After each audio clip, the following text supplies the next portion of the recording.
स्वामी जी,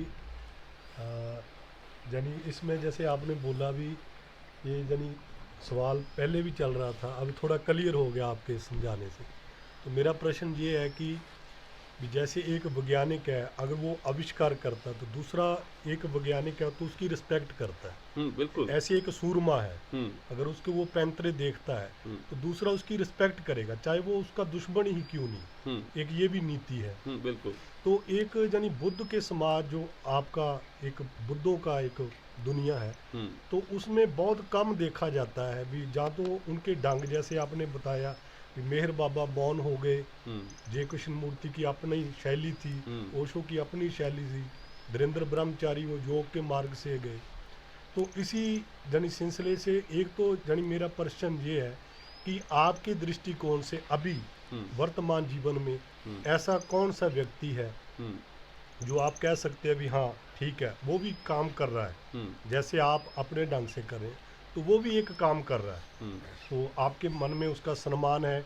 जहाँ अगर मैं उसका प्रतिनिधित्व करके आया हूँ, मैं आप दोनों का बीच का हूँ, कि स्वामी जी कुछ वो कहना चाहते हैं, कुछ उनकी मर्यादाएं हैं, कुछ आपकी मर्यादाएं हैं, तो वो मैं कैसे एक्सप्लेन करूं कि आप दोनों एक स्टेज पर बैठ के, और जो अलग अलग साधक घूम रहे हैं, इतना आश्रमों में भी पैसा खराब हो रहा है, शिविरों के अंदर भी पैसा खराब हो रहा है, भी उनको सही गाइडेंस नहीं मिल रही, तो दो बुद्धों को इकट्ठा करने का क्या मार्गदर्शन हो सकता है?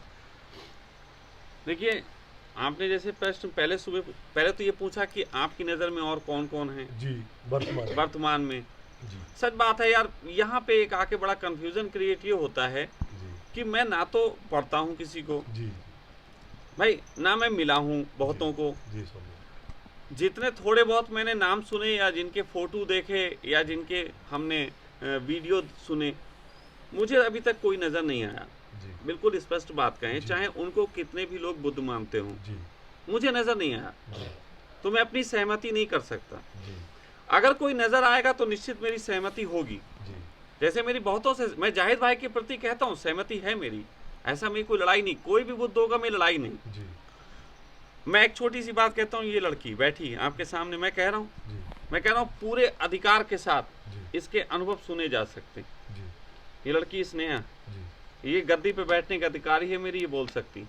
बस ये है कि इसकी बात आप समझ पाओगे नहीं समझ पाओगे, इसके पास वैसा कम्युनिकेशन है नहीं है, मैं नहीं जानता, लेकिन इसके संबंध में मैं सहमति देता हूँ कि ये लड़की पूरी है।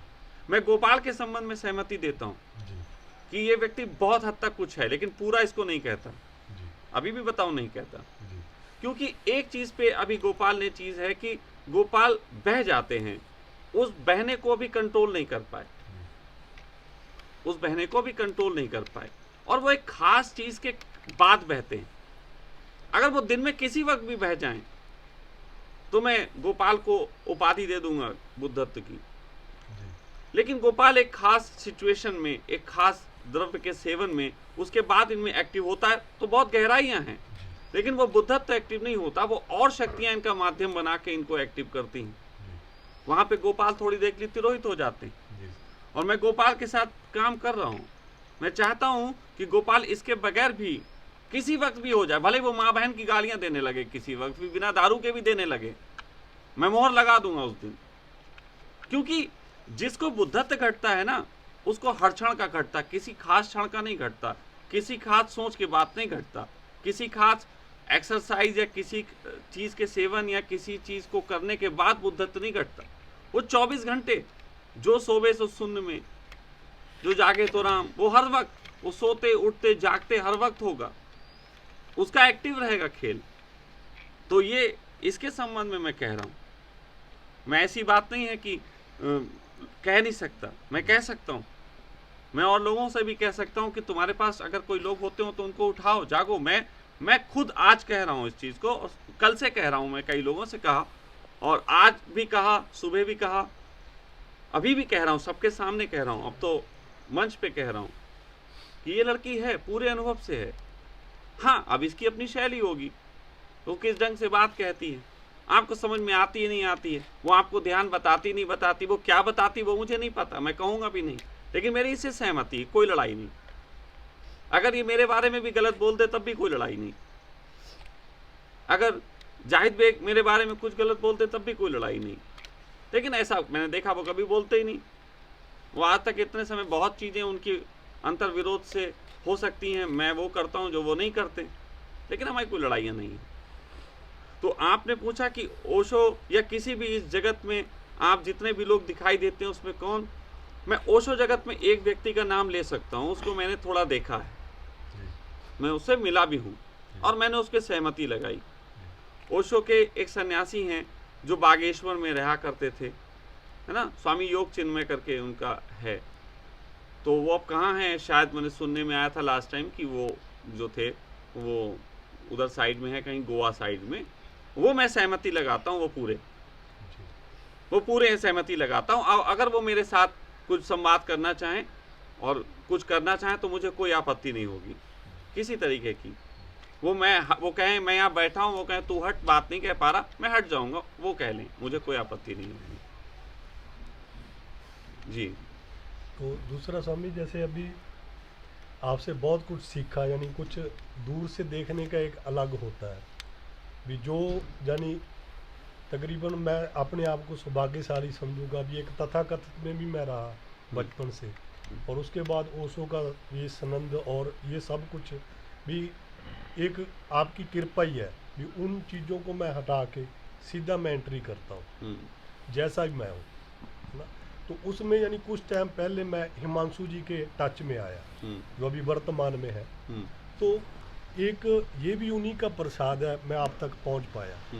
उससे पहले अशोक भारती जी के कांटेक्ट में आया, उन्होंने जैसे ही दीक्षा दी मुझे, तो उसके थोड़े टाइम बाद ही मुझे मार्गदर्शन हुआ, क्योंकि मैं फटने को था भी, या तो मैं सुसाइड करूंगा, जहाँ मेरे अंदर इतना बल है भी मैं ये इसको उखाड़ दूं। वो आप मेरे आश्रम में प्रमाण देख सकते हो भी, 1:30 बजे तक मेरी एनर्जी, मैं सोने को नहीं हो रहा, मैं देख रहा हूँ फिर भी मैं कुछ करूँ, उठाऊँ, इतना जानी वो हो रहा है, और कुछ है नहीं, कोई मार्गदर्शन नहीं है। तो फिर ये फटने को आ गया भी, अब मैं जाऊँ कहाँ, कोई मार्गदर्शन नहीं। ओशो बातें कर रहे हैं, मैं एक समझ गया एक बात में, अब वो लाइव नहीं है तो कहाँ जाया जाए।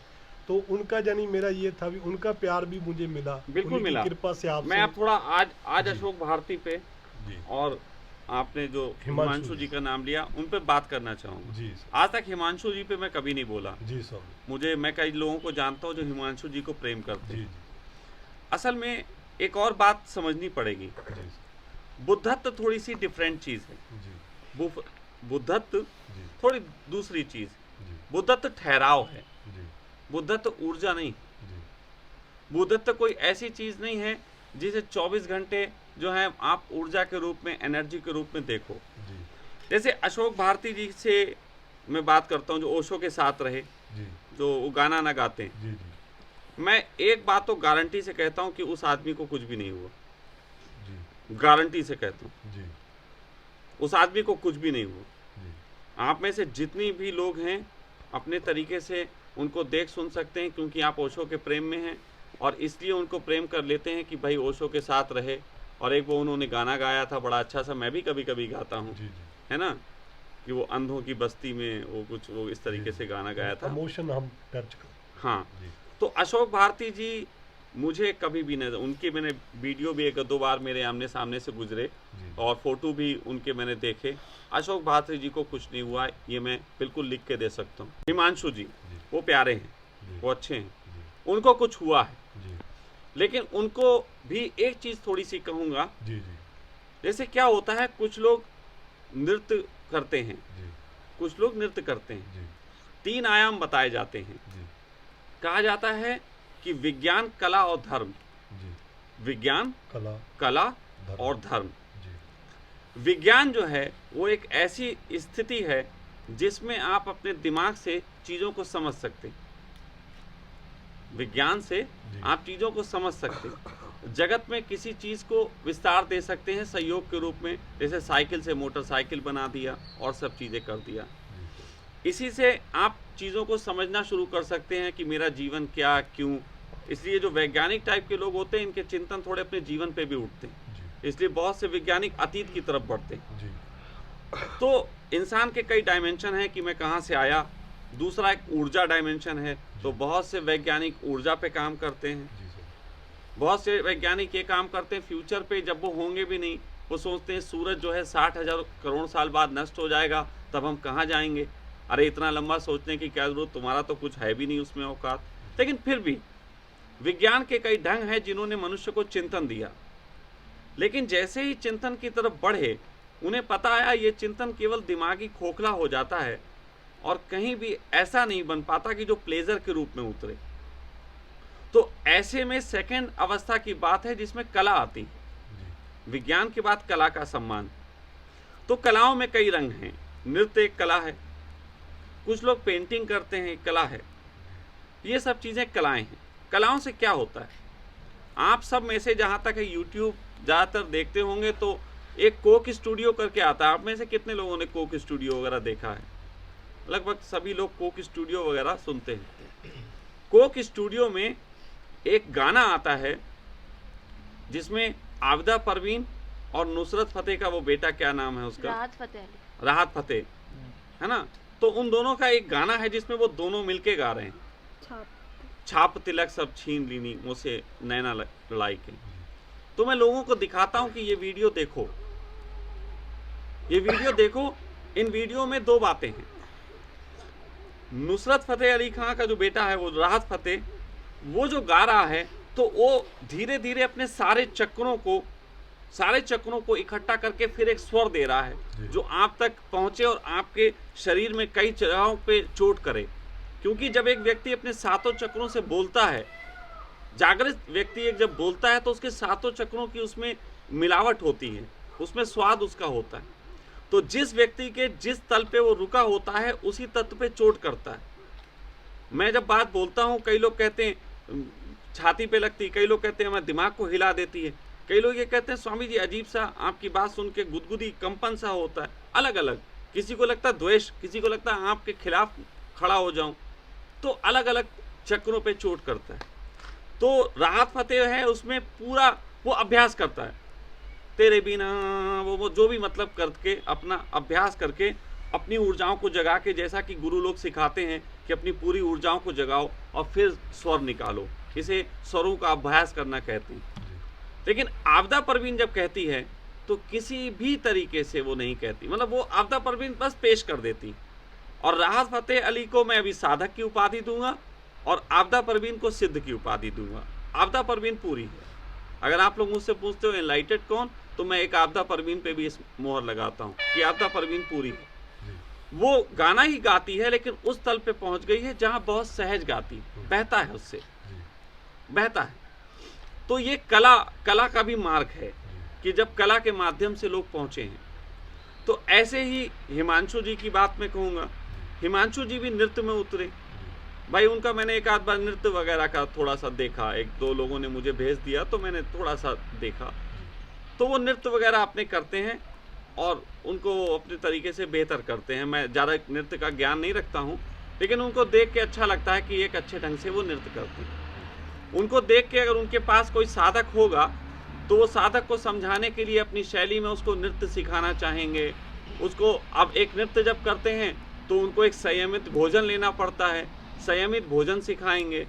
फिर वो नृत्य लेते हैं, उसके लिए संयमित भोजन के साथ साथ थोड़ा आर्टिस्टिक माइंड भी होना पड़ता है, तो वो लोगों को आर्टिस्टिक होना भी सिखाएंगे। तो वो हिमांशु जी मैं फिर भी बेहतर मानता हूँ, मैं उनको बुद्धत्व की उपाधि दे सकता हूँ, हिमांशु को मैं बुद्धत्व की उपाधि दे सकता हूँ। लेकिन वो कला के माध्यम से चले और कला के माध्यम से चल के वहाँ तक पहुँचे। अब उनके पास जो भी व्यक्ति रहेगा, क्योंकि हिमांशु जी कला के माध्यम से चले तो वो उस आदमी की डाइट अच्छी करवाएंगे, उस आदमी को थोड़ा भाव देंगे, थोड़ा रुदन देंगे, ये सब चीज़ें हिमांशु जी देंगे। हिमांशु जी के साथ रहने वाले लोग थोड़े लविंग ज़्यादा नज़र आएंगे, तो उनका ढंग है वो इस तरीके से देंगे। इसमें एनर्जी का लेवल अच्छा खड़ा होगा लोगों के पास।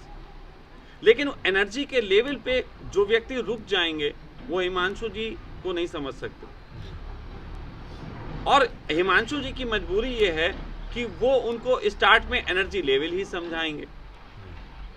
लेकिन मैं जहाँ पे बात करता हूँ, मैं जहाँ पे खड़ा हुआ बात कर रहा हूँ, मैं एनर्जियों को कतई दरकिनार कर देता हूँ, कतई दरकिनार कर देता हूँ। जबकि मैं भी एनर्जेटिक हूँ, मैं भी बहुत कार्य कर सकता हूँ और शारीरिक रूप से बहुत सक्षम, लेकिन मैं एनर्जी की बात नहीं करता, क्योंकि कई तरीके की एनर्जियाँ होती। मैंने अपनी लाइफ में कई तरीके की एनर्जी देखी। भाव एनर्जी होती, एक्टिव एनर्जी होती, डीएक्टिव एनर्जी होती, कूल एनर्जी होती, एकदम विध्वंसकारी एनर्जी होती। तो एनर्जियों के कई प्रकार हैं, और मैं जब बोल रहा हूं तो मैं सभी के लिए बोल रहा हूं, क्योंकि उसका एक कारण है। हिमांशु जी धार्मिक आदमी, बुद्धत्व को उपलब्ध हैं, लेकिन वो धार्मिक हैं, और मैं आध्यात्मिक व्यक्ति हूं, ये मैं पहले कह चुका हूं। मैं बुद्धत्व को भी अस्वीकार कर दूंगा, 2 कौड़ी का मानूंगा। मेरे लिए बुद्धत्व 2 कौड़ी का। मेरे लिए जो बात है वो बात है थोड़ी सी दूसरी। मैं लोगों को आध्यात्मिक होना सिखा रहा हूं। मैं विध्वंसकारी के साथ भी चल लूंगा, डीएक्टिव एनर्जी के साथ भी चल लूंगा, भावपूर्ण एनर्जी के साथ भी चल लूंगा, विध्वंसकारी एनर्जी के साथ भी चल लूंगा। मैं सबके साथ मैत्री कर लूंगा, और किसी भी एनर्जी का मैं अपमान नहीं करूंगा। मैं अपमान किसी एनर्जी का नहीं करता। मैं यहां पे जो आपने बात कही हिमांशु जी की, उनकी निश्चित ही आपकी जो ऊर्जा है, आपका जो काम करने का ढंग है, हम सबको अच्छा लगता है, हम सबको अच्छा लगता है। लेकिन वहां पे हिमांशु जी आपको सिर्फ वहां तक पहुंचा सकते हैं जहां पे आपका एनर्जी का लेवल अच्छा हो, आपके अंदर भाव अच्छा प्रकट हो। लेकिन ये भी मैं गारंटी से कह सकता हूं, हिमांशु जी आपको वहां नहीं पहुंचा सकते जहां पे भाव विमुक्त हो जाए, खत्म हो जाए। जैसे योग करते हैं लोग, योग की एक्सट्रीमिटी क्या है बताएं? योग की परम ऊंचाइयां क्या हैं? योग की परम ऊंचाई है जिस समय योग जो है नटराज में तब्दील हो जाता है। अच्छा, अब नटराज की परम ऊंचाई बताएं, नटराज की एक्सट्रीमिटी क्या है बताएं? हाँ, उनका वर्तमान नटराज पे ही केंद्रित है। मैं इसीलिए कहना चाहता था कि वो एक लेवल तक पहुंचाएंगे, उसके बाद रुक जाएंगे, वहां से मार्ग नहीं मिलेगा, ढूंढे। उनके साथ चलने वाले मैं कई लोगों को जानता हूं। मेरे जीवन में एक व्यक्ति रह चुका है, उसका नाम भी योग था, कुलवंत नाम था, शायद अगर आप जानते हो। कुलवंत भी जो है उनके पास थोड़ा रहा हुआ था, और भी 1-2 लोग फेसबुक पे जुड़े हैं, मैं जानता हूँ। मैं उनसे मुलाकात की है। सभी लोगों के साथ एक दिक्कत हुई, सभी लोग एक खास जगह रुक गए जाके। लेकिन बुद्धत्व के लिए जरूरी है कई तरीके की चीजों से गुजरना। हिमांशु जी नृत्य करते करते उपलब्ध नहीं हुए, ये भी आपको बता दूं, मैं कभी उनसे मिला नहीं हूं। अब जाओ हिमांशु जी से पूछो, हिमांशु जी को नृत्य करते करते कभी एकदम शक्तिपात हो गया, उनके ऊपर अस्तित्व बरस गया बिना किसी प्रयास के। मैं नहीं जानता उनका गुरु है नहीं है, लेकिन उनका कोई गुरु नहीं होगा। नृत्य का तो कोई गुरु होगा, अध्यात्म का उनका कोई गुरु नहीं होगा। घटिया घटना। हाँ, मैं बता रहा हूँ, वही सब कर। हाँ, मुझे नहीं पता, मैंने किसी से नहीं सुना है, मैं देखिए अपनी बात कर रहा हूँ। जी। अब आप क्योंकि रहे हैं संग में तो आप जानते होंगे। तो मैं आपको बता रहा हूँ कि उनको नृत्य करते करते अचानक घट गया, तो उन्होंने सोचा कि नृत्य ही मार्ग है। नहीं, नृत्य मार्ग नहीं है। वो नृत्य करते करते उनका भाव इतना प्यारा होगा, किन्हीं मूवमेंट में वो इतने सहज होंगे कि परमात्मा का प्रकाश बरसने को होगा, और उन पे बरस गया। जैसे कभी कभी कोई प्रेम से बड़ा हृदय होता है, तो उसको जरूरी नहीं कि सामने क्या हो, वो किसी पे भी बरस जाता है। जैसे बादल इधर से गुजर रहा, यहाँ तो नदी है और सूखा पड़ा हुआ है वहाँ, लेकिन उसे यहाँ बरसने का भाव होगा, बरस जाएगा। वो देखेगा नहीं कि नदी है कि सूखा है। तो हिमांशु जी पे जो है वो एक तरीके का बरस गया अस्तित्व, लेकिन वो जिस तरीके की कला के माध्यम से फिर सबको वही करने की कोशिश कर रहे हैं, वहाँ पे एक जगह अटकाव आ जाएगा। एनर्जी एक लेवल पे पहुँचने के बाद फिर कहेगी इसके बाद क्या, और इसके बाद क्या वो पता नहीं चलता। तो मैं बताता हूँ उसके बाद की बात। जी, वही बात है। उसके बाद की बात बताता हूँ। योग जब अपनी एक्सट्रीमिटी पे गुजरता है तो नटराज हो जाता है, और नटराज अपनी जब बिल्कुल परम ऊंचाइयों पे पहुंचता है तो शिव हो जाता है। तो शिव हो जाता है। अब शिव जो है वहां पे पहुंच पाने की बात जब आती है, तो वहां पे उनके आगे नटराज भी खेल है। शिव को नटराज का पता है, कभी नटराज रह चुके, तो वो तो मौत आती है तो फिर तांडव करते हैं, हो जाता है, जाग जाता है उनके अंदर सब कुछ, लेकिन वो हर समय नहीं उसको जरूरत करती, वो तो उनका एक पार्ट है। जैसे मैं कभी क्रिकेट खेला हूं तो हर समय क्रिकेट नहीं खेलता, जिस दिन बल्ला हाथ में आ गया चलो एक आध गेंद हम भी खेल लेते हैं, तो उसका उपयोग कर लेंगे। आपको अगर शिव तक जाना है तो नटराज को गिराना पड़ेगा, नटराज भी गिरेगा। जिस ऊर्जा के कारण आपको लोग प्रेम करते हैं, आपको सम्मान देते हैं, आपको अच्छा मानते हैं, और वही चीज आपका इस संसार का उलझाव हो जाता है। आप हैं, बहुत प्यारे हैं, हमारे आश्रम में आए, इसकी शोभा बढ़ी, हमारे इन लोगों के बीच आए, इन बच्चों को बहुत सीखने का मौका मिला। लेकिन आपकी इस ऊर्जा से ये बच्चे जब आपको सम्मान देते हैं, आपके प्रेम करने से जब ये बच्चे आपको अच्छा मानते हैं, आपकी चर्चा करते हैं, तो छोटा सा एक अहंकार आपके अंदर पकड़ जाता है, छोटा सा अहंकार, और वहीं पे आप रुके रहते हैं। और इसीलिए आप और ऊर्जा बढ़ाते हैं, क्योंकि अहंकार थोड़ा और अहंकार चाहता है, थोड़ा और इससे ज़्यादा आगे अहंकार चाहता है, तो ये सब चीज़ें चलती रहती हैं।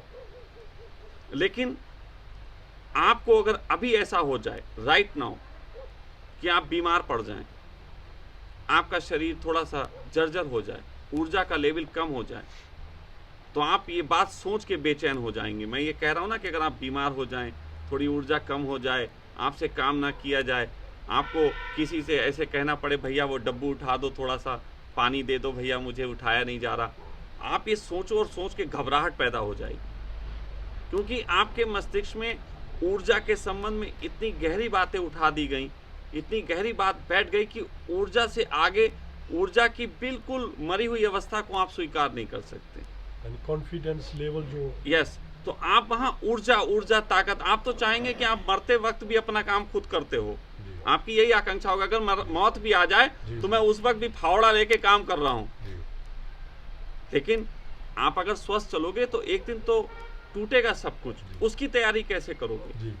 उसकी तैयारी अगर नहीं की तो शिव भी नहीं आता, क्योंकि शिव का अर्थ ही मौत है। बिल्कुल। जैसे मैं आपको बताऊं कि मैं ऊर्जा के उस न्यूनतम स्तर तक चला गया कि जहां पे एक कदम भी बढ़ाने की बात नहीं होती, और वहां पे भी आनंद बचा हुआ।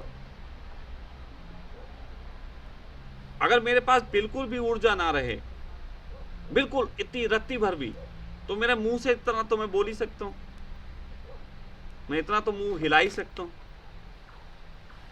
मरते वक्त भी आदमी जुबान तो खोल ही सकता है, लेकिन आप केवल जुबान खोलने को ऊर्जा नहीं मान पाओगे। आपके लिए ऊर्जा का बलशाली शरीर, आपने दूर से देख के मुझे पहचान लिया कि ये शुष्क है, इसको थोड़ा मालिश की जरूरत है, और अच्छी मालिश की, मुझे अच्छा लगा, लेकिन ऊर्जाओं में फंस गए।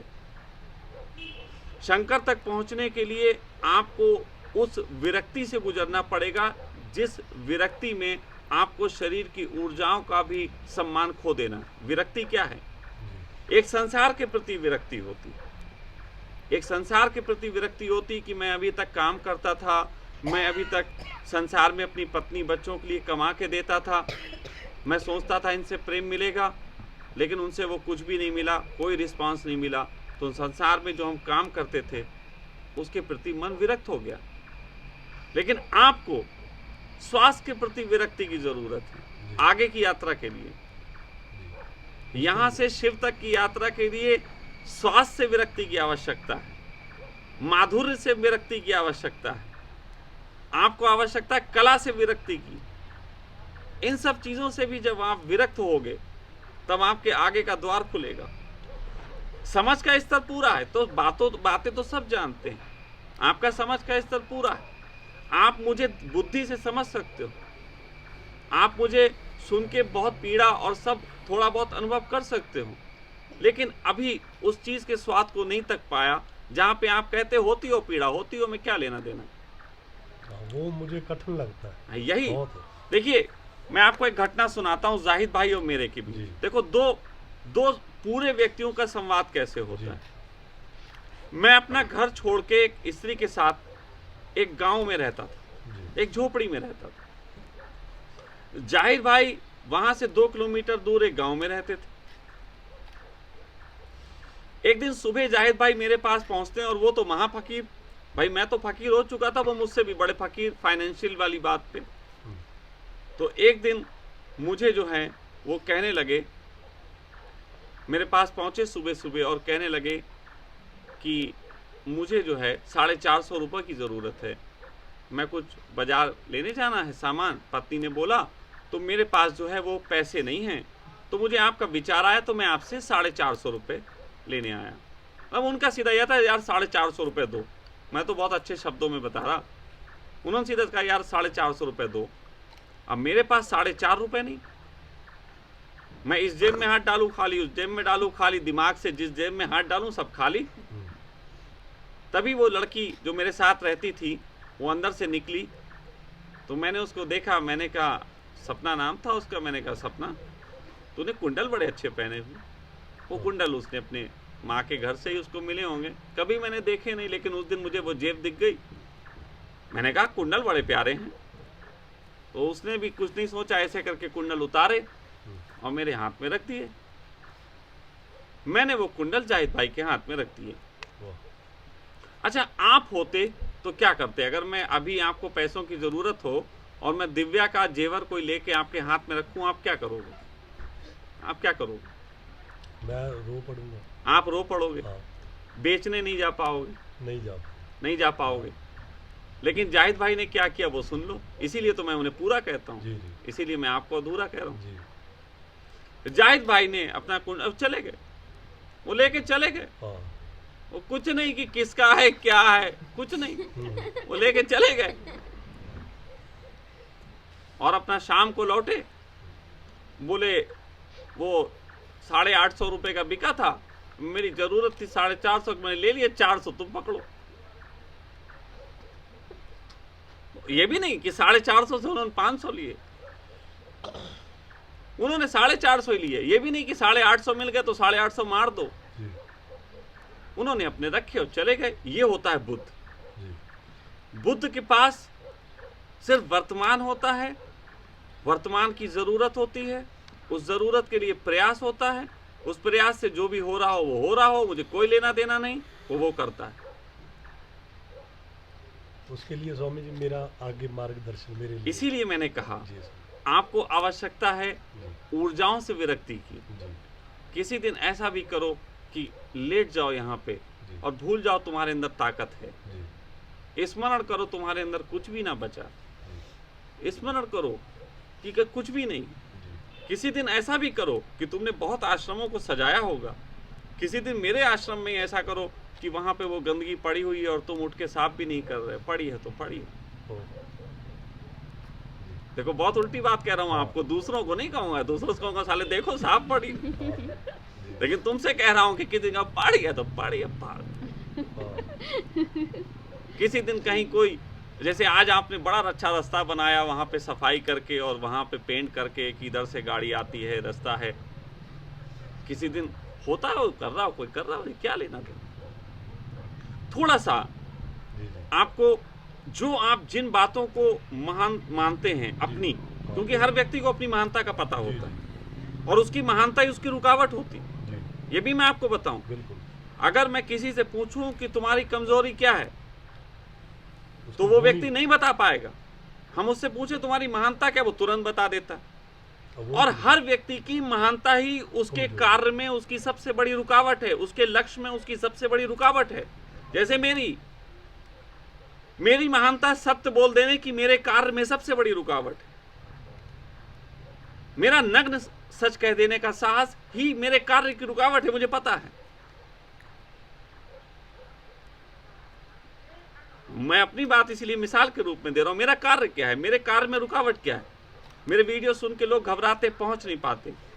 आप में से मैं एक छोटी सी बात पूछना चाहूंगा, आप में से कितने लोगों ने जैसा सोचा था कि मैं वीडियो पे खतरनाक सा दिखता हूं और असलियत में आके कैसा दिखा? कितने लोगों के साथ ये अनुभव हुआ कि मैं उल्टे ही नजर आया? खतरनाक तो दिखे ही नहीं। खतरनाक दिखे ही नहीं। वो देखो वो पीछे लड़की बैठी कह रही, वो कुणाल कह रहे, तो बहुत प्यारे लगे। तो बात हाँ देखो, तो बात ऐसी है कि मैं क्योंकि जिस समय सत्य प्रकट कर रहा हूँ, आप क्वेश्चन कर रहे हैं, मैं सत्य प्रकट कर रहा हूँ, तो वहां पे मैं मैनिपुलेट नहीं करूंगा। मैं हिमांशु जी को पूरा कहूंगा, क्योंकि उनको घटना घटी अपने तरीके से, वो अस्तित्व ने घटी, वो मुझे दिख रही है। जी। लेकिन हिमांशु जी तुम्हें वहीं तक ले जा पाएंगे जहां तक वो नृत्य जानते थे और जानते थे। जी। बिल्कुल वही बात जो प्रश्न गोपाल ने किया था कि एक व्यक्ति को कुछ घट गया हो, दूसरों से संवाद कैसे करे, तो वो अपने तरीके से जो संवाद करते हैं, जिनको प्यारा लगता है वो तो उनके पास पहुंच जाते हैं, तो वो उनको वही बता देते हैं जो उन्हें आता। जैसे गोपाल के पास कोई पहुंचे, गोपाल कहते 2 पैक मारो, 2 पैक मारो यार तुम। कल उन्होंने सरिता को 2 पैक लगवा दिए, सरिता रात भर ओकती रही क्योंकि अब उनको तो बस पैक पता। अब अगर मैं पूछूं तो मैं सरिता को सरिता के हिसाब से गाइड करूंगा। देखिए मेरे पास एक ही चीज है, जैसे सबके पास बुद्धत्व के बाद एक कोई खास चीज होती है जिसको वो यूज करता है, जिसको वो यूज कर लेना चाहता है। मेरे पास एक खास है, वो मैं जानता हूं। दुनिया में किसी भी विषय के गहनतम रूप को पहचानना, उससे संबंधित समस्याओं को देखना, उसका समाधान क्या हो सकता है बताना, ये मेरी सबसे बड़ी ताकत है। हाँ बिल्कुल, बेशक। मैं दुनिया की किसी, अब वो इम्प्लीमेंट कैसे हो, लोग करें, वो उनका काम है, मैं बता सकता हूँ। तो मेरे पास और कोई ताकत नहीं, मेरे पास ये सबसे बड़ी ताकत है।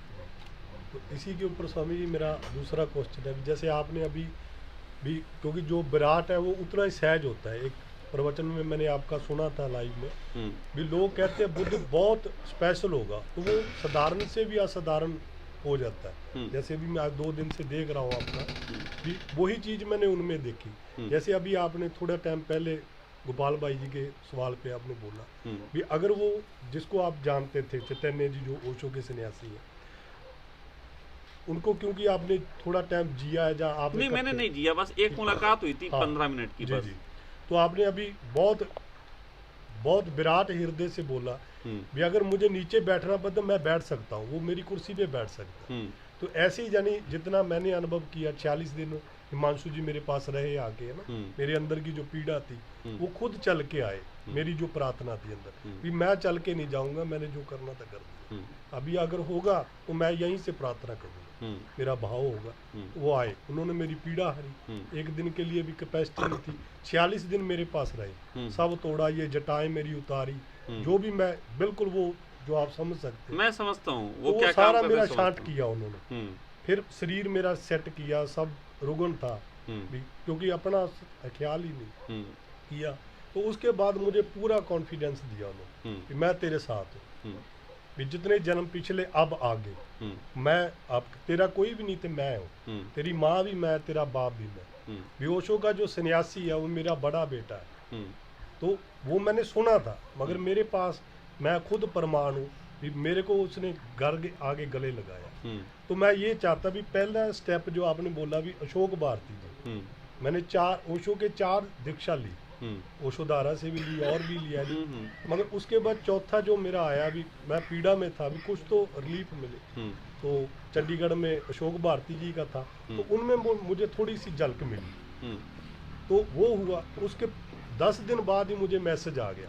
मैं हिमांशु जी के बारे में कुछ नहीं जान रहा, मगर वो मैसेज आया, मैसेज के साथ में ही यानी विधि बनी, जैसे मैं आपके पास आया, तो वो मैं बोल रहा हूँ भी वो मैं गया तो मेरा सीधा मैं गुजरात पहुँच गया, नटराजपुरम में। वहाँ वो नहीं थे, वो हिमालय गए थे। तो वहाँ से चलो मेरा एक फ़र्ज वहाँ का जो थी मैंने किया अपना, उसके बाद मैं आ गया। तो मेरा कहने का भाभी, मैं उस टाइम में अशोक भारती जी का ऋणी था भी, इनकी कृपा से जो ओशो को मैं देखना चाहता था, इन्होंने मुझे इसके स्पिरिट गाइड की तरह उन्होंने गाइड किया, आगे पहुंचाया। तो अभी मैं आपके यहाँ पर आया हूँ, आपके चरणों में आया, तो मेरे हृदय में अहोभाव है, यानी हिमांशु जी की कृपा से ही, जैसे मैं आपका साधक हूँ, अभी मैं आपके पास बैठा हूँ, तो मैं ये क्रेडिट उनको देता हूँ कि अगर उन्होंने मुझे सवारा आप तक आने के लिए, तो मैं उनका ऋणी हूँ। वो मेरे बिचौलिए बने और उन्होंने मुझे मार्गदर्शन किया। अगर मैं रफ टफ होता तो मुझे मेहनत आपके करनी पड़नी, आप उससे आगे हैं, तो मैं वहाँ भी नहीं रुका, मैं यहाँ भी आ गया। ठीक है, अब मैं आपसे मार्गदर्शन कर रहा हूँ भी, आपसे ऊपर है। अब तो मैं यहाँ सेटिस्फाई हूँ, मुझे पता है मेरा मार्ग यही है, क्योंकि मैं जो सीखने आया, आप देखोगे भी मेरा लेवल डाउन है या अप है, मैं यहाँ रह सकता हूँ या मुझे कोई और मार्ग है मेरे, अभी मेरी कोई और अड़चन है रुकी है, तो आप मार्गदर्शन देंगे, आप सदगुरु हैं। मैं वही कर रहा हूँ, मैं वही कर रहा हूँ। हाँ, प्रश्न अपना आप हाँ, बढ़ाएं। तो मेरा प्रश्न ये था भी जैसे उनका भाव मैंने देखा, आपका ये क्वेश्चन देखा, तो मैं उनकी तरफ से भी बेनती करता हूँ भी वो भी आप जैसा ही काम कर रहे हैं कि मैं 2 बुद्ध पुरुषों को मिल चुका हूँ जितनी मेरी औकात है, आपको देखा, मैंने उनको देखा, है जी।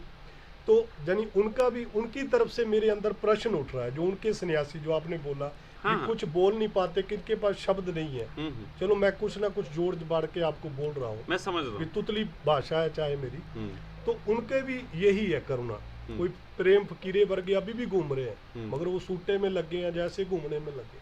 तो मुझे भी पीड़ा होती है। अभी हिमांशु के पास जो बंदा 2.5 साल रह के उसमें परिवर्तन नहीं आया, तो मेरी औकात नहीं थी, मैं उनको जानता ही नहीं भी जो हिमांशु के साथ जुड़े हैं, ना वो मुझे जानते हैं।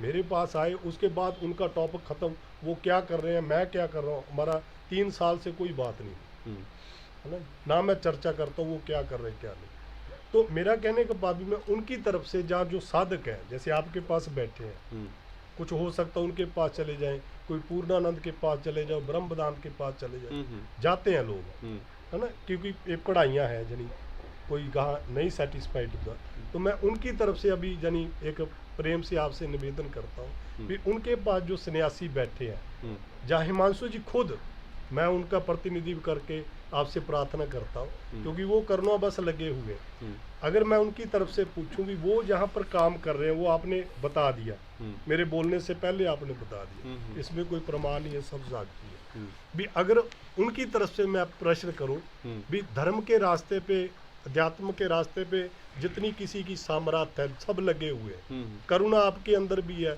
उनके अंदर भी है, पीड़ा सबके अंदर थी, कोई व्यक्त कर गया, किसी का काम रह गया, उसके डांग अलग हो सकते हैं, मगर रास्ता तो है ना, यानी उसमें हम यहाँ बैठे हैं, कुछ उनके पास बैठे हुए हैं, अपनी समर्थ के हिसाब से टीचर के पास बंदा जाता है। तो मैं ये कर रहा हूँ, जैसे आपके पास अभी मैं बैठा, उनके साथ ऐसे ही बैठा था, तो मैं उनकी तरफ से यानी प्रार्थना करता हूँ, वो भी सहज है, सब कुछ है भी, वही जैसे प्रश्न करें, आपसे बेनती करें भी, मैं कहाँ से और बेटर कर सकता हूँ।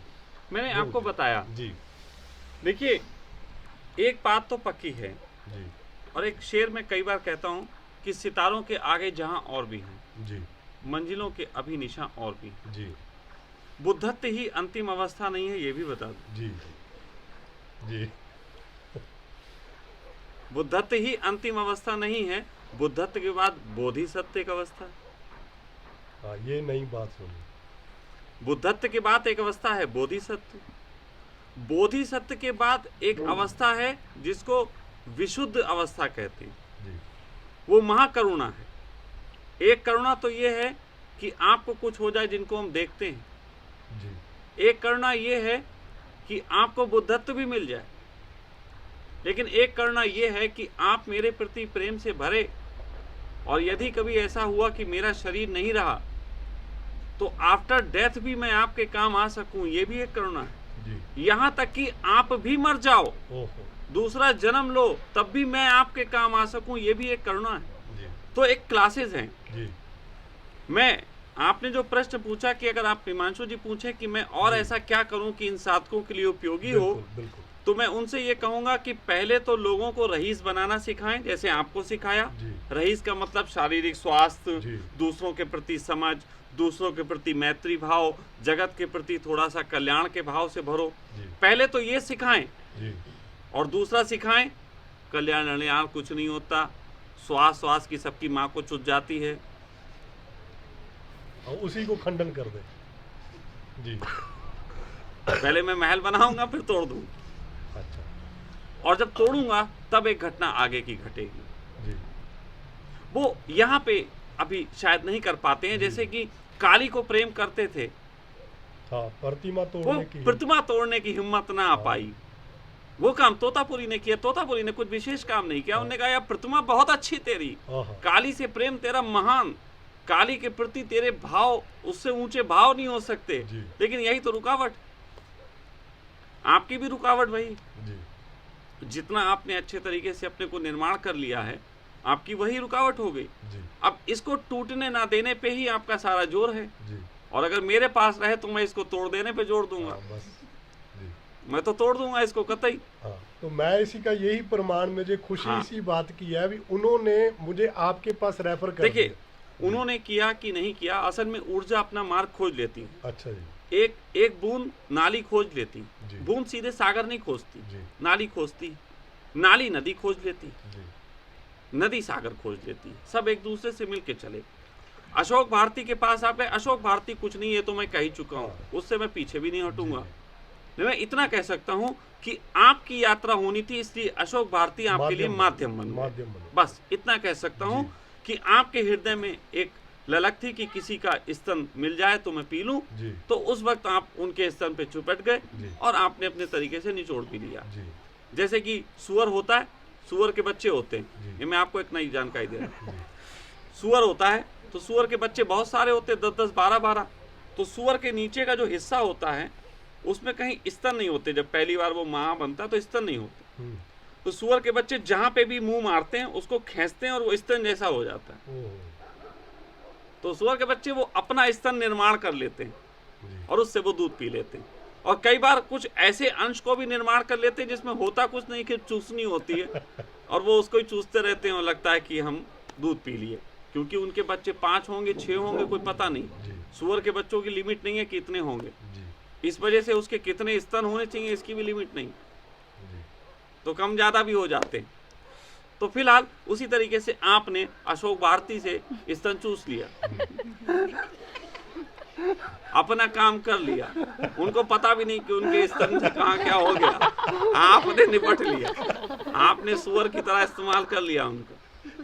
हाँ, आपको हिमांशु जी मिले, उनके लिए प्रेम और अहोभाग्य मेरा कि आपको उन्होंने तैयार किया और आप यहाँ तक आए। हमारे आश्रम में कुछ चीज़ बच्चों को देंगे, बल्कि मैं कहूँगा आप अपने बहुत से बच्चे ऐसे दिखेंगे जिनको आप अपने तल तक ले आ सकते हैं, है ना।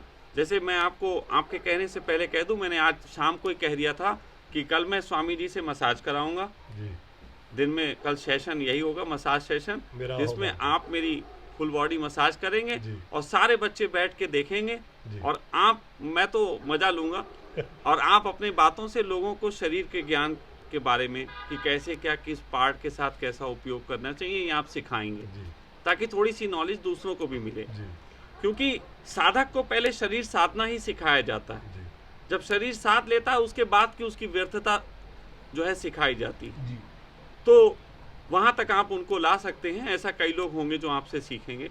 और आपसे एक सबसे बड़ी चीज़ ये है कि लोग समर्पण सीखेंगे। इस मामले में मैं कह सकता हूँ कि वो बहुत अच्छे हैं, क्योंकि उनके 2-3 शिष्य मुझसे जुड़े हुए हैं, जी वो मुझे भी बहुत प्रेम करते हैं, जी उन्हें कुछ दिखता है। बिल्कुल एक लड़का है आत्म गोविंद करके, जी जी हाँ जी, उनके साथ हाँ, तो आत्म गोविंद मुझे भी प्रेम करता है। जी। आज एक घटना, चलो अब नाम निकल आया तो बता दे रहा हूँ। जी आत्म गोविंद ने अभी कुछ समय पहले एक पोस्ट डाली थी कि उसकी दुकान पे काम करने वाला एक नौकर जो है उसको थोड़ी सी धन की आवश्यकता है, बीमार है जी और उसके धन के लिए, उसके स्वास्थ्य के लिए कुछ धन की आवश्यकता है जी और बिल वगैरह कुछ ऐसे चुकाने हैं। जी तो आत्म गोविंद की बातें अच्छी लगती है हमें भी, वो हम अच्छा सा लगता है, प्यारा सा, क्यूट सा। तो दिव्या ने पोस्ट देखी उसकी, तो दिव्या ने मुझसे कहा कि उसने पोस्ट डाली है कुछ धन की आवश्यकता है, जी तो आप देख लो। तो मैंने कहा ठीक है, मैंने आत्मा को मैसेज किया, मैंने कहा मुझे पता नहीं कुछ धन की आवश्यकता तुम्हें है। तो उसने कहा स्वामी जी 30,000 रुपये की आवश्यकता है, 5,000 रुपये अभी तक आ चुके हैं, 25 और चाहिए। जी तो मैंने कहा ठीक है, अब वो पोस्ट हटा दो, मैं 25 दे देता हूँ, जी लेकिन एक शर्त पे देता हूँ, प्लीज़ मेरे बारे में किसी को बताना मत। जबकि आज मैंने बता दिया, जी, जी। क्यों भावुक हूँ, बिल्कुल। आ गई बात तो बता जी, दी। जी। तो मैंने उसको 25,000 रुपये भिजवाए और कहा ये पोस्ट हटा दो और तुम 25,000 रुपये उस बच्चे की माँ को दे देना जो बिल वगैरह कर ली। उसके बाद आत्मा ने मुझे, जब वो बच्चा ठीक हो गया, दुकान पे आया तो उसकी फ़ोटो भी भेजी, उसकी माँ से भी मेरी बात कराई, उसकी माँ से जो भी बात हुई वो सांसारिक बात है। तो आत्मा गोविंद भी मुझे अच्छा लगता है और उन्होंने कई ऐसे लोगों को पैदा किया है जिन्हें झुकना सिखाया, क्योंकि जैसे कहा ना, उनका कला का स्थान है, जी वो कला के स्थान पे हैं, कला की ऊंचाइयों तक की बात करते हैं। तो जो भी व्यक्ति कला की बात करेगा उसके पास हृदय होगा। आप में से लोग सुनते हैं, मुझे कानों से सुनते हैं, लेकिन मैं 2 दिन से आपको देखा, आप आंखों से सुनते थे और आंसुओं से सुनते थे। आप पूरे वक्त आपके आंसू होते थे। तो ये कला है, आंसुओं से किसी को सुनना ये कला है। तो उस कला के तहत जो है वो आप थोड़े आगे की चीज़ों को पहचान पाते हैं। तो वो लोगों को कला सिखा रहे हैं। हाँ, उस कला के बाद चलो मैं खड़ा हूँ, मैं बात कर सकता हूँ, क्योंकि मैं शुष्क हूँ। मैं द्रव्य को भी समझता हूँ, द्रव्य भी हूँ। जिनको द्रव्य की जरूरत होती है उनके लिए द्रव्य हूँ, जिनको शुष्कता की जरूरत होती है उनके लिए शुष्क हूँ। बिल्कुल मेरे डायमेंशन थोड़े ज़्यादा हो जाते हैं, क्योंकि मैं आध्यात्मिक हूँ, बार बार कह रहा हूँ। क्योंकि मैं आपको भी समझ सकता हूँ, मैं किसी स्त्री को भी समझ सकता हूँ, मैं किसी स्त्री की ज़रूरतें भी समझ सकता हूँ और उसकी मूर्ताएं भी समझ सकता हूँ। मैं किसी भी पुरुष को दारू पीता है वो भी समझ सकता हूँ, जो दारू छोड़ देना चाहता है वो भी समझ सकता हूँ, मैं सबको समझ सकता हूँ। यही एक गुण है मेरे पास। तो मेरी तरफ से हिमांशु जी को बस यही संदेश था कि अगर वो चाहते हैं कि उनके शिष्य उनके पास रहते ही उस पूर्णता तक पहुँचे, क्योंकि अब हिमांशु जी ये तो नहीं कर सकते कि वो लोग नृत्य सीख जाएं, लोग भाव सीख जाएं और किसी दिन उन पे अस्तित्व बरस जाए, जैसे हिमांशु जी पे बरसा, ऐसे उन पे भी सब पे बरस जाए, ये हिमांशु जी के हाथ में नहीं है। हाँ। तो वहाँ पे क्या है, अपने आप ही मार्ग बताना पड़ेगा। जी। तो मार्ग वही है, पहले सार्थकता फिर व्यर्थता। जैसे ओशो कहते थे ध्यान करो, फिर जब बहुत लोगों ने कर लिया, अब बोले ध्यान किया नहीं जाता।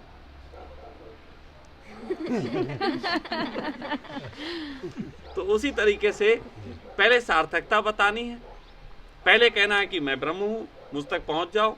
जब पूरा पहुँच गया तब बोले मैं भी गिरा देना है। तो ये चीज़ बस इतनी सी है। अगर हिमांशु जी मेरी बात सुनते हो तो मैं उतना ही संदेश है, आप पहुंचाते हो तो आप पहुंचा दीजिए। और हिमांशु जी को मेरा अगर पहुंचा सकते हो प्रेम पहुंचाइए, और हिमांशु जी से कहिए कि अगर कभी वो यहाँ आना चाहें, यहाँ वो अपने साधकों के साथ नृत्य या जो भी कुछ करना चाहें तो मेरे आश्रम में उनका स्वागत होगा। बहुत धन्यवाद। मुझे उनसे कोई आपत्ति नहीं है, क्योंकि बहुत बार लोगों ने कहा हिमांशु जी पे बोले तो शायद लोगों ने सोचा होगा मैं गाली दूंगा, इनको बुरा कहूँगा। ज़्यादातर लोग ऐसे ही भेजते हैं कि इन पे भी कुछ बोलो स्वामी जी, लेकिन नहीं, मैंने आज तक नहीं बोला और पहली बार बोला है और मैं उनके फेवर में हूँ। स्वामी मैं 5 मिनट अभी फीडबैक जो 2 दिन रहा मैं, हाँ वो आप इन्हें दे दीजिएगा, वो इसमें जोड़ देंगे बच्चे। मैसेज करना चाहता हूँ, है ना, वो अभी फिर बाद में दे दीजिएगा। हाँ बस 1 सेकेंड का ऐसे। ठीक है, दे दीजिएगी। तो अभी जैसे सभी साधकों को, जितने भी यानी धर्म संप्रदाय के साधक अध्यात्म की ऊंचाइयों पर लगे हुए हैं, सबको मेरा प्रणाम।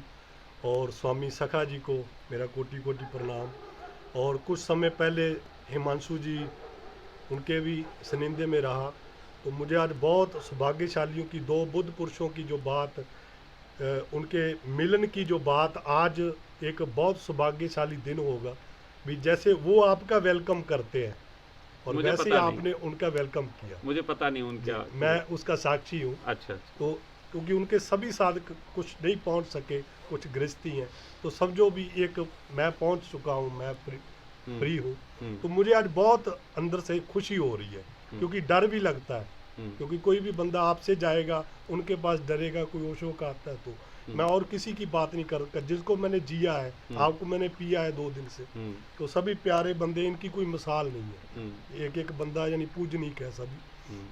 तो मेरा ये यानी 2, सबसे पहले तो मैं स्वामी गोपाल जी और इनके माता जी, इनके मिसेज जी, इनका मैं बहुत धन्यवाद करता हूँ। क्योंकि मैंने आपकी पोस्ट जब देखी जो नैनीताल में हुआ, तो मेरा दिल बहुत दुखी हुआ, क्योंकि मैं कर तो कुछ नहीं सकता था भी। एक बुद्ध पुरुष को अगर कोई गृहस्थ वो उसको समझेगा नहीं, तो वो कैसे अपनी बात को वो आगे पहुँचाएगा।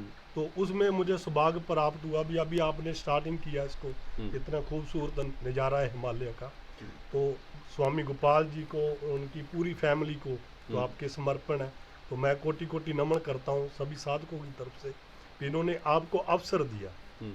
आप है अभी, नहीं तो लोग उनको भी यानी वो सभी बातें समझते हैं लोग भी। आप प्रेजेंट है, अभी लाइव है, और आपको पीने का अवसर इस धरती पे मिला। तो इन सब का धन्यवाद, आपका धन्यवाद भी। एक संजोग बस हम सबको भी यहाँ एक मौका मिल रहा है अपनी साधना को आगे पहुँचाने का। तो दूसरा यानी ये है भी, सभी जितने भी अपना हिमांशु जी के सानिध्य में है, जहाँ ओशो के प्रेम में है, तो कुछ है आपकी बातें किसी के हजम नहीं होती, एक कैपेसिटी होती है। कोई चीज़ है वो हिमांशु जी की पल्ले नहीं पड़ती किसी की। तो मैं दो का साक्षी हूँ, ओशो का।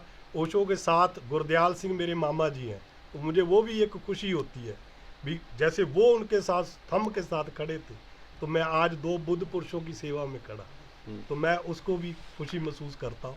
और सभी सन्यासियों को मैं प्रार्थना करता हूँ भी, समय बहुत थोड़ा है, अगर हम परमात्मा को मिलने के लिए आए हैं तो दो बुद्ध पुरुषों का मैं साक्षी हूँ। कोई जा सके तो हिमांशु जी के पास, वो आपका शरीर भाव और उसको स्वस्थ करते हैं, और उससे आगे वाली जो स्टेज है, जो जिसमें अभी मैं चल रहा हूँ, तो उसके लिए स्वामी जी बैठे हुए हैं। तो कठोर जरूर है नारियल की तरह, मगर अंदर से उतने मीठे भी है। तो कोई भी बंदा चुके ना, मैं साक्षी हूँ। अगर कोई उनसे नहीं बात कर सकता तो मेरे से कर सकता है। अगर कोई चैलेंज भी करता, स्वामी जी ने भी बोला, हिमांशु जी ने भी चैलेंज किया, ओशो ने भी किया था उस टाइम में भी, उनकी बातें मत करो जो चले गए मुर्दे हैं। मगर मैं तीनों का साक्षी हूँ भी, ओशो के अंदर भी जो पीड़ा थी, करुणा थी, स्वामी जी का मैं अभी देख रहा हूँ, हिमांशु जी के अंदर भी मैंने यही पीड़ा देखी। भी इनका यही कहने का भी, हमें हमारा शरीर देखने से आप चूको मत, जैसे भी हो आप स्वीकार हो, आओ अपने आप से। मैं कहता हूँ आँखन देखी, जो ओशो ने कहा भी, आँखों से देखो, फिर चाहे मुंह पे गालियाँ बको, कमेंट से क्या होगा। कम से कम ओशो का सन्यासी तो इतनी जुर्त रखे ना भी, आपका गला पकड़ने की उसकी हिम्मत हो भी, ये बंदा ओशो को बोल रहा मैं देखता हूँ आके। मगर ये कि अभी वो कुत्तों की तरह बहु बहु करके, जब कोई आए डंडा लेके तो घुस जाना चारपाई के नीचे। तो बहुत प्यारे हिम्मत भर ओशो के सन्यासी हैं, और सब में मैं रहा, मगर अभी प्रतिभाशाली जो है, बहुत प्यारे बंदे हैं। तो सभी को मैं स्वामी जी की तरफ से और हिमांशु जी की तरफ से स्वागत करता हूँ। वहाँ नटराजपुर में बड़ा, वो भी आपका है। ये सखा वैली जो है, ये भी आपकी है। तो इसका जो नाम कबीला रखा है, तो वो बड़ा दिल को छूने वाला है। जो हिमांशु कहते थे, कबीला पहले नाम था यहाँ का, कबीला रिजॉर्ट जी, तो सखा ही नाम है बस। बस सखा, इतना ही काफी है। हाँ, सखा की नगरी में सबका स्वागत है। तो इसलिए भी वो भी आपका है, ये भी आपका है। कोई भी सन्यासी, कोई भी साधक चूके ना, चाहे वो बड़ी साधना करना चाहे। कुछ मेरी कैपेसिटी थी, स्वामी जी ने तो अभी एंड ही कर दिया ना सभी जगह का भी, आर पार का जो कुछ चीज़ें मैंने भी पहली बार सुनी अभी भी, इससे ऊपर भी पदवियाँ होती। तो मैं तो बुद्ध, वहाँ तो मुझे लैंटर्न भी नहीं कहना आता था। मैं वहाँ गया, मैं क्या अलाइनमेंट सेट कराने अलाइनमेंट भी कर गए। मुझे कहना नहीं ना आता, मेरी इंग्लिश कोई ऐसी कोई हाथ तंग है थोड़ा सा। तो मैंने उनको बोला भी, मैंने कहा भी ओशो ने जो अलाइनमेंट की बात करी थी, वो बोलते हैं हिमांशु ठीक करता है भी, यहाँ कोई अलाइनमेंट भी ठीक करते हैं। तो वो बहुत हंसे। मैं बोलते सही लफ्ज तो आपने किया भी, जो मशीनें ओशो से बिगड़ गई है ना, तो उसको यहाँ रिपेयर किया जाता है। अब मैं ये कह सकता हूँ जो ओशो की डायनामिक कर करके जो कुंडलियाँ उल्टी पुल्टी हो गई, वो हिमांशु जी सेट करते हैं। उसके बाद गाड़ियाँ फिर यहाँ आ जाती है बड़े शोरूम में। तो बहुत बहुत धन्यवाद स्वामी जी का। अभी तो आप अपनी गाड़ी पे काम करिए जी स्वामी, तो वो भी अच्छा है जी। बहुत बहुत धन्यवाद। आज हुक्का ही